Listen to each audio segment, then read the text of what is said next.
अबे भाई गई भैंस पानी में, तूने 9 की जगह 6 कर दिया। मैंने डाला था नंबर कि तुमने डाला था नंबर? सो हेलो गाइस, कैसे हैं आप सब। आशा करते हैं आप सभी अच्छे होंगे। और आज हम लोग ये वीडियो एडिट कर रहे हैं ऑफिस में अपने। और ये पिक्सल फिल्म्स लखनऊ का कंपनी है, पिक्सल फिल्म्स इंडिया।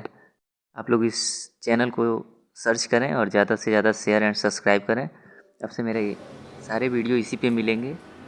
और ये एडिटर हमारे महेश सर, और ये टाइपिंग करते हैं, स्क्रिप्ट जो होता है हमारे कुंदन सर, और भी ऑफिस के तमाम सारे टीम हैं।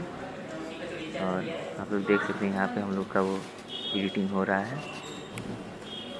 वीडियो को लाइक शेयर कमेंट ज़रूर करें। अबे धन्यवाद। भाई गई भैंस पानी में, तूने 9 की जगह 6 कर दिया। मैंने डाला था नंबर कि तुमने डाला था नंबर? अब क्या होगा यार, मेरा बाप मुझे मार डालेगा। एक काम कर भाई, तू मेरे नंबर पे दोबारा रिचार्ज कर दे।